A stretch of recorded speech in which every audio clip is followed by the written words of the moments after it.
So for those of you who don't know us, I'm part of the Jill and Remi team. We are twin flames, and we were physically together for 10 years, and Jill ended up getting really sick. And so we ended up not working very much. So from 2019 onwards, really sick, and so getting treatment, traditional as well as non-traditional, and trying all kinds of things. And so if you think in terms of collective consciousness, I'm talking with you about that. For everything that I'm talking about with you today relates to collective consciousness for twin flames and more broadly.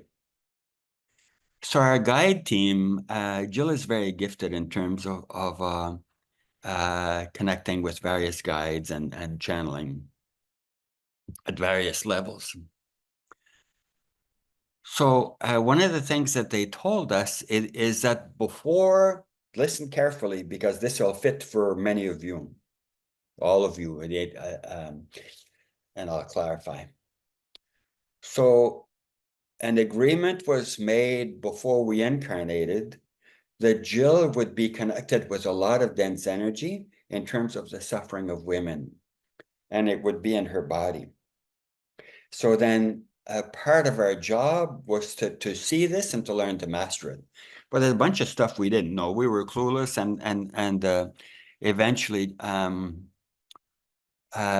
eventually, with all the various difficulties that we went through, that the universe put us through, and the stresses in terms of twin flames and her kids, and et cetera, Jill ended up getting sick, life-threatening illness, and so you think in terms of, for you, as I talk about this, that maybe I carry some collective energy too that I need to clear, learn to master. Them things blocking me. And what about that other guy over there? For those of you who are connected with another guy, right? A twin flame or other, or your kids, maybe that too, maybe that applies to them too. So it's a collective consciousness, not of people who are alive, but of energies that have been stuck there. And our job is to feel in and transmute. Okay. So I looked after Jill for a really extended period of time, 2.5 years or so. And she was really going deeply into her transformation and healing. And so part of it is I was connecting in with the energies of caretaker, of worrying about, is that person going to die? My person, is that going to die? Connecting in with the medical system, connecting in with energies, the energies of other people who've also had that illness. You see the different flavors there. So Jill was impacted by that, but she was focusing inwards. My job was, well, I took it on as my job. My job was to scan for me, scan for her, clear, make it easier for her to heal, and then surrender it all to the universe as best I could, and as best we could. So it's a massive thing we went through, and of course I'd get caught up into things sometimes, and go in lower consciousness, and etc. So I had to transmute that more and more. Part of the gig, as you may all know, is that we can only go as high as we've been low. So we connect with lower energies and our lower chakras, etc. But it's far more complex than that. We connect with lower energies, transmute them, so then we can go to a higher level. We become better transformers over time. Each one of us, not just a Remi thing. And it's not just me sharing, disclosing, blah, blah, blah. That's not the goal. The goal is for you to see yourself and your context more fully. And then what can you do about that? Okay, so as part of my situation, well, first of all, Jill left. She said, I got to go heal more deeply. I got to connect with the divine more fully. Bye. So I ended up having a bunch of reactions. I ended up feeling like a fake as a twin flame. So how can I teach now? I ended up getting depressed because she's past my mission. I ended up being angry. I ended up all kinds of things. Dark night of the soul. And those of you who are twin flames can totally relate to this because you've gone through a bunch of that too. Not necessarily the same thing in terms, close to dying and blah, blah, blah. But in terms of the separation of my sacred relationship, right? Many of you can relate. And you may have had other losses that have been essential, but the twin flame gig is particularly powerful. So you see, so sigh, a sigh on my part. So in the process, with all of this, like Jill was part of the essence of my mission. We were doing everything together in terms of our work. And then she ended up, blowing these fuses, going really downhill in terms of health. And so we didn't work for a good while. And so in the process, I was getting older. Some of you may or may not be able to relate to this, but in terms of for me, I'm close to 75 now. So I was connecting in with collective energies in terms of getting older. So then as you get old, then you don't do mission so much and you slow down and etc. Right? You go play bingo or whatever it is, and so those old belief systems and so forth. I connected in with older people, collective consciousness. Just like for some of you, you're 44 years old, you connect in with midlife crisis, collective consciousness. May not be conscious of it, but that's part of what affects you. Or your kids are going to start school now, so you're connecting in with that type of consciousness. So that was part of the gig for me. So there was the Jill situation, my mission with her. And in terms of me getting older and I just get put out to pasture now, or what do I do? And struggling against those things. So, but it got even more exciting than that. So earlier this spring, all of you, as I talked to you about this, you relate it to yourself. It's not just listening to Remi and so, oh my gosh, or whatever reaction. The goal is for you to see yourself more clearly in terms of energies you connect to. So earlier this year, I became physically dead. So near-death experience. So in my family, both my dad and both my brothers ended up dying of heart condition. So therefore, genetically, I have to be careful. So I live my life is very healthy, and doesn't matter. I'm very vulnerable and at risk, and so I ended up I got into an exercise class for people who've had heart conditions, and I was doing my exercise there, and all of a sudden, I don't remember anything. All of a sudden, I became dead. I crashed and had a major concussion, and so on.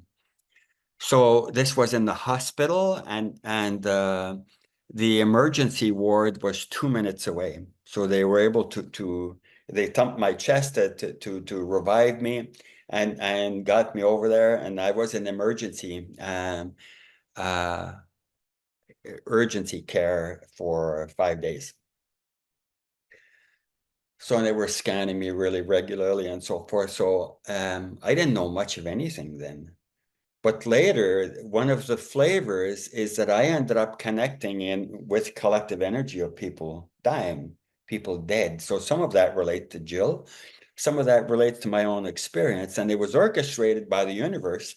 If this would have happened to me anywhere else, it was over. But because the universe, I 100% believe the universe orchestrated so that it would happen right there, and I'd be revived. Unfortunately, they did it a little too quickly. See, I didn't get a past life experience. I didn't get to see those wonderful things that people talk about. What can I say? So, But in terms of the overall process, in terms of getting older, having a loved one who's struggling with being alive or not, and me and my process, I ended up connecting in with a variety of collective energies, including me and my ancestors, including loved ones who were really sick. In terms of me, my body, is it going to work now? And in terms of, oh my gosh, the universe is really looking after me and they really want me to, how come they want me to what? Right? So I had to sniff those things out. So so the triple thing in terms of me getting older, in terms of me dying, and in terms of before that, and filling up my life in terms of Jill and what she was going through. So some of this we can say really relate, all of it is part of the path of ascension. All of it is grist for the mill. All of it, everything that we go through.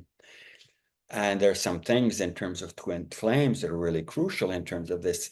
Me being a twin flame, did that make me, and all the intensity, did that make me more vulnerable in terms of the heart and so on? So, and in terms of Jill, what she went through, is it related? And is it related? Did we choose some of these things before we incarnated? So same with you, what you're going through in terms of the other guy doing cocaine or married to that dirty rat over there, or whatever it might be that they're going through that's keeping you apart. Is there something that is orchestrated? Or there's some energies that you ended up connecting with as twin flames, say, where it's really impacted you, where mostly the male, almost always the male, runs for the hills. Not all right away. There's quite a few who stay in the relationship for a good while, and so there's entanglements between the two and so on. So, but the female also, we've seen over and over, also has some of the energies in terms of avoidance.